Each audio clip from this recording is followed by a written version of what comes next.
Maybe it's me. No, I got it. I just came back from Chicago. I was in the convention center every day, all night. Last night, after our Vice President, Kamala Harris, gave her speech, the balloons came down. I did a couple of interviews. I thought I was going to my hotel to sleep. Ended up 3 o'clock in the morning that I realized I hadn't been in my room yet. I was still in there talking with people, feeling the vibes, talking about what needed to be done, and realized I had a 7 a.m. flight to get to y'all. Got here. I've been on radio. I've been on cable. Met with some business owners, and now I come to you. Sleep can wait for when we're dead. This is not the time to sleep. We have the opportunity, and I don't know when we're going to get in again, to put in someone who was a child of immigrants like many of you, someone who is a righteous woman, someone who was the child of Caribbean parents, right? A mother from across the world who came here on a dream and a dime.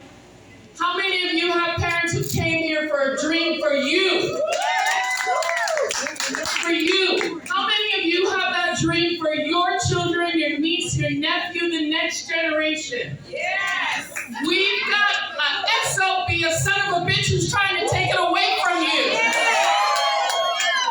What you going to do about that? They just said 19% of the people in this county voted. What the F? What the F?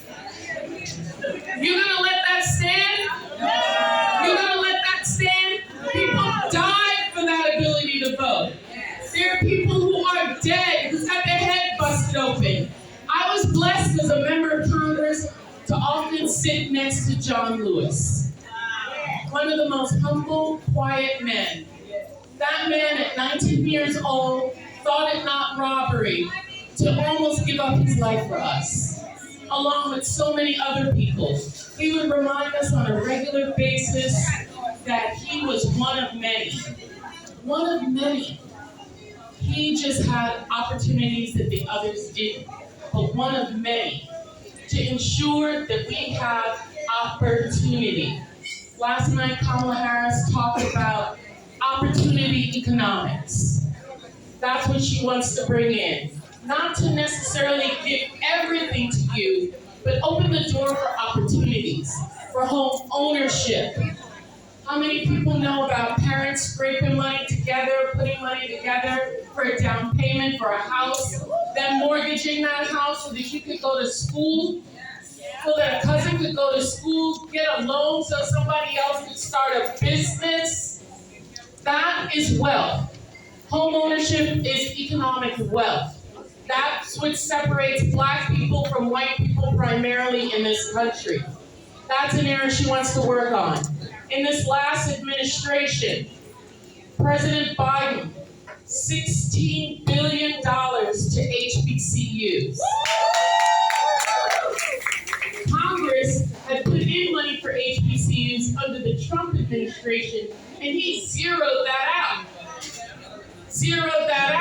Now he wants to tell people he's for the blacks. The blacks. Whatever the F that means, the blacks. Right? Student loan debt relief. Please take mine. I still got student loan debt relief because my entire life has been about public service. I got law school loans that I'm still working on. I got children who have a couple of loans that they're working on. Thank the Lord, one of my sons qualified for student loan debt relief so that he can continue his dream of being a teacher in the South Bronx. A black man teaching English to people who look like him, or ensuring that there are people who look like that they can see a man that looks like them standing up and teaching them. That's the kinds of things that the Biden-Harris administration is doing and wants to continue doing. To ensure, she talked about a pathway to citizenship.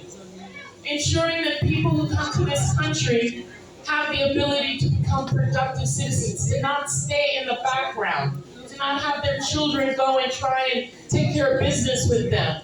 Ensure that they can have their rights preserved. Not afraid to report police brutality, not afraid to report when their employers treat them inappropriately because they're undocumented. That's what's going on in this country. Meanwhile, Trump says he wants to do the greatest mass deportation in the history of this country, in the history of the world. It doesn't even matter if you have children or a spouse that is an American citizen. He wants you to get the heck out of here, go back into your S-hole countries, as he called it. You remember that? We got a short memory. We're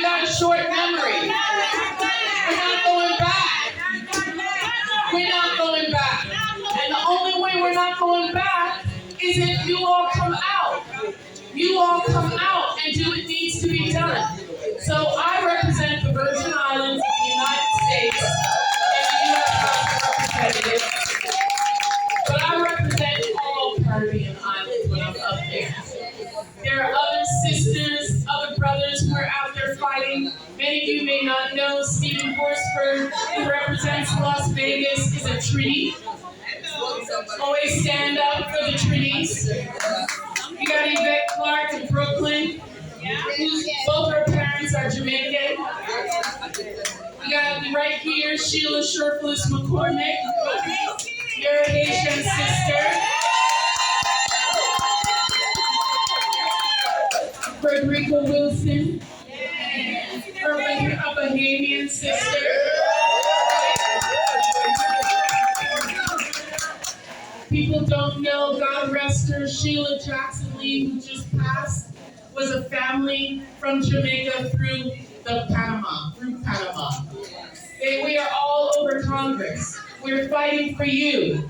But do you know what makes that fight even more effective? Let me tell you.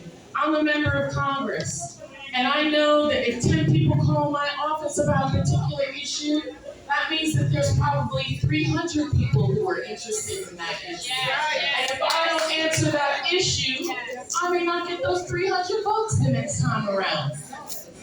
If you all come out and shock this country, shock the shit out of this country, and take Florida back, what quake that will be. They will know that the only reason Florida came out is because a Caribbean sister was on the ticket. And the Caribbean people of Florida were not going to stop and keep her down. And you guys were going to propel her to the White House. Pennsylvania is nice. Michigan is nice. Nevada is okay. Arizona is good. But what would it be if you turned Florida blue?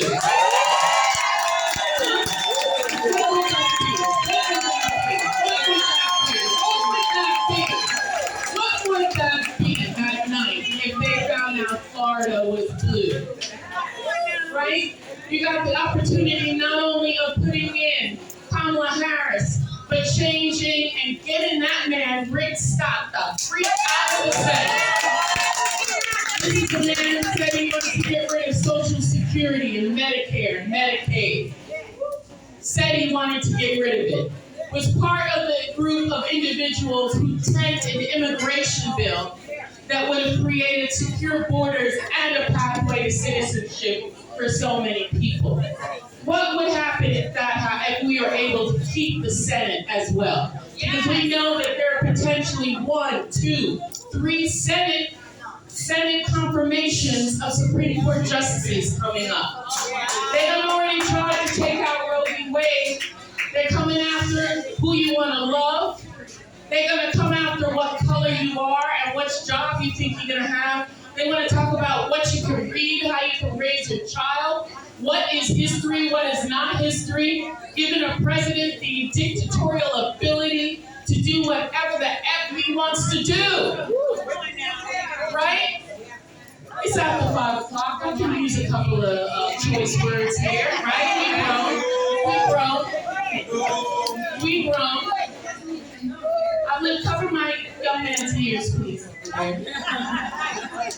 So I need you guys. We're fighting. I am on Trump's list of people that he wants as political prisoners if he gets reelected. Because I had the audacity to be one of the people to stand in the Senate and impeach that man. To try and convict him because he committed a crime, because he tried to get rid of our democracy, because he wants to be a dictator, because he wants to ensure that my 4 sons do not have a future, that my daughter does not have choice over her body. He is only concerned with his pocketbook, with his balance sheet. It's about him. He's all about me. Kamala Harris is all about we. And the only reason she's about we is because she is we. She is we. She was raised like we.